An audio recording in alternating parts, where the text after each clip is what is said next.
जय हिंद दोस्तों, आज के टॉप डिफेंस हेडलाइंस हैं। डीआरडीओ ने गुप्त रूप से पनडुब्बी से प्रक्षेपित क्रूज मिसाइल का किया सफल परीक्षण। डीआरडीओ 2024 में अत्याधुनिक छठी पीढ़ी के इंजन के लिए अपने विदेशी सहयोगियों के साथ बात कर रहा है। भारतीय नौसेना भी मोजावे प्रोग्राम की निगरानी कर रही है। अर्मीनिया भारत में विकसित मार्क 155 सेल्फ प्रोपेल्ड हविल्जर को खरीदेगा। डीआरडीओ ने लड़ाकू विमानों के स्टेल्थ क्षमताओं को बढ़ाने के लिए तैयार किया रडार ऑब्जर्विंग पेंट।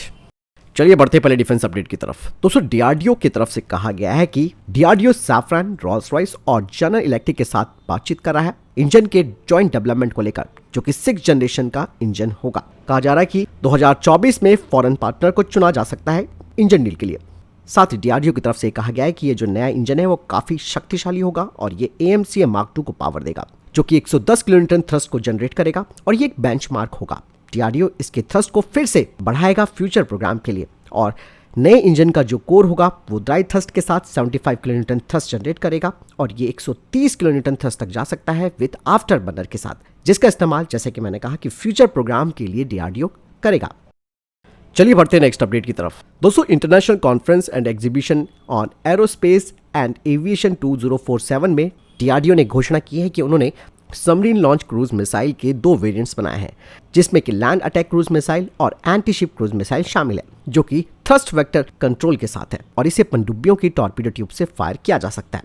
मिसाइल का परीक्षण इस साल फरवरी में 402 किलोमीटर के रेंज पर किया गया था और इसने परीक्षण मिशन के सभी लक्ष्यों को भी हासिल किया था। बात करें इस मिसाइल की, तो इस मिसाइल की जो रेंज है वो 500 किलोमीटर है, स्पीड 0.7 मैक है, लेंथ है 5.6 मीटर और उसका डायमीटर है 505 mm का। बढ़ते नेक्स्ट अपडेट की तरफ। दोस्तों, भारतीय वायुसेना LCA तेजस Mark 1A फाइटर जेट के लिए स्वदेशी जैमर पॉड को विकसित करने की परियोजना पर काम कर रही है। इंडियन एयरफोर्स के अधिकारियों ने कहा कि उनके बेस रिपेयर डिपो को अपने लड़ाकू और परिवहन विमानों और अन्य हथियार प्रणालियों पर जो जरूरी उपकरण है उनका स्वदेशीकरण करने और आयात में कटौती करने का काम सौंपा गया है। चलिए बढ़ते नेक्स्ट अपडेट की तरफ। दोस्तों, भारतीय नौसेना काफी करीबी से मॉनिटर कर रही है हाल ही में जो मोजावे UAV है उसके सफलतापूर्वक टेक ऑफ और लैंडिंग के परीक्षणों की, जिन्हें कि रॉयल नेवी के एयरक्राफ्ट कैरियर से किया गया। भारतीय नौसेना भी इसी तरीके के हाई एल्टीट्यूड और मीडियम एल्टीट्यूड UAVs को तलाश रही है अपने दूसरे स्वदेशी एयरक्राफ्ट कैरियर से ऑपरेट करने के लिए। दरअसल भारतीय नौसेना को 15 MQ-9B सी गार्डियन ड्रोन्स तो मिलेंगे, लेकिन भारत मोजावे UAV को भी बहुत करीबी से इसकी परफॉर्मेंस को देख रहा है ताकि फ्यूचर ऑपरेशन में इनका इस्तेमाल किया जा सके। चलिए बढ़ते नेक्स्ट अपडेट की तरफ।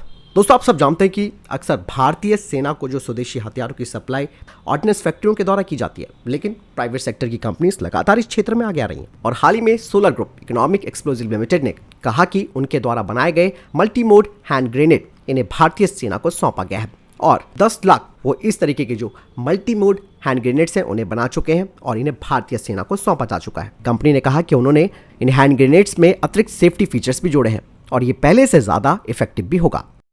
बढ़ते नेक्स्ट अपडेट की तरफ। दोस्तों, सेंटर फॉर एयरबॉर्न सिस्टम के निदेशक ने कहा कि airborne early warning and control system मुख्य रूप से एयर टू एयर की चीजों का पता लगाने के लिए है और ये आने वाले विमानों का पता लगाएगा, जबकि I-STAR का इस्तेमाल मुख्य रूप से घुसपैठ की तरह होगा।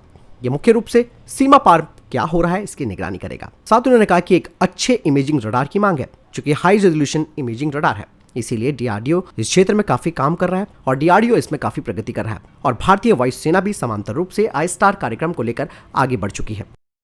बढ़ते नेक्स्ट अपडेट की तरफ। दोस्तों, अर्मीनिया भारत में विकसित मार्क 155 व्हील सेल्फ प्रोपेल्ड हविल्जर्स को खरीदेगा। इस बारे में खुद भारत फोर्ज ने पुष्टि की है। भारत फोर्ज ने कहा कि हम अपने अंतर्राष्ट्रीय साझेदारों को स्वदेशी रक्षा उपकरण निर्यात करने के भारत के प्रयासों में ये एक बड़ा मील का पत्थर भी है। साथ ही उन्होंने कहा कि अर्मीनिया के साथ सौदा दोनों देशों के बीच बढ़ती रणनीतिक साझेदारी पर भी आधारित है और ये एक्सपोर्ट यानी कि निर्यात समझौता न केवल अर्मीनिया के साथ भारत के रक्षा संबंधों को मजबूत करता है बल्कि उनकी ताकत को भी बढ़ाता है।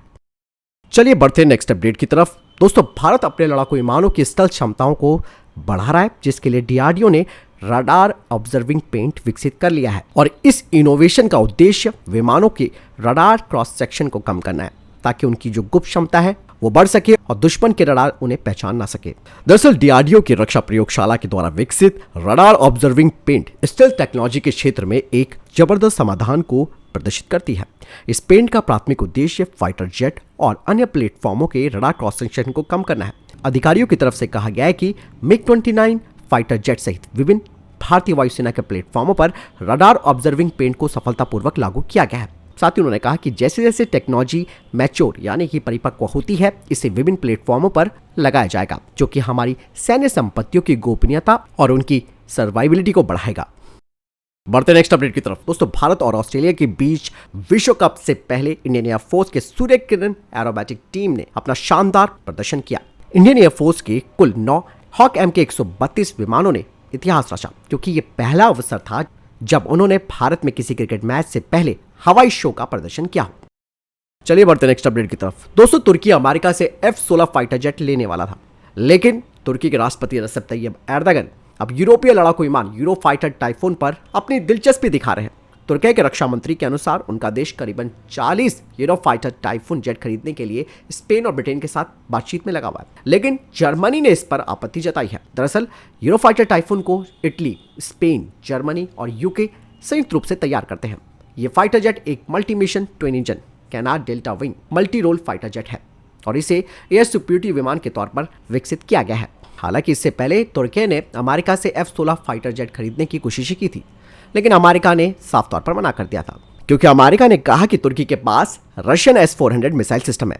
ऐसे में वो अपना F-16 विमान उसे बेच नहीं सकता। और F-35 को लेकर भी यही सब अमेरिका ने तुर्की को कहा था, इसीलिए उसे F-35 प्रोग्राम से अमेरिका ने बाहर कर दिया। चलिए बढ़ते नेक्स्ट अपडेट की तरफ। दोस्तों, अमेरिका के सांसदों ने पाकिस्तान को सैन्य सहायता तुरंत रोकने की मांग की है। आखिर ऐसा क्यों किया गया है? इसके पीछे का सबसे बड़ा कारण ये है कि अमेरिकी सांसदों का मानना है कि जब तक पाकिस्तान के अंदर संवैधानिक व्यवस्था बहाल नहीं हो जाती और स्वतंत्र निष्पक्ष चुनाव संपन्न नहीं हो पाते, तब तक अमेरिका की सहायता पर यहां पर रोक लगा देनी चाहिए, जिसके लिए बकायदा इन सांसदों ने बाइडेन को भी लेटर लिखा है। अमेरिकी सांसदों ने लीही कानून और विदेशी सहायता अधिनियम की धारा 502B के तहत विदेश मंत्रालय से कानूनी निर्धारण का अनुरोध किया है। तो फिलहाल ये थे अभी तक के टॉप डिफेंस और स्पेस अपडेट्स। वीडियो के संबंध में कोई प्रश्न, जवाब, आपको कोई सवाल है, कमेंट सेक्शन में लिखकर जरूर पूछ सकते हैं। मिलता हूं नई जानकारी के साथ। वीडियो को लाइक और शेयर जरूर कीजिएगा। जय हिंद, वंदे मातरम।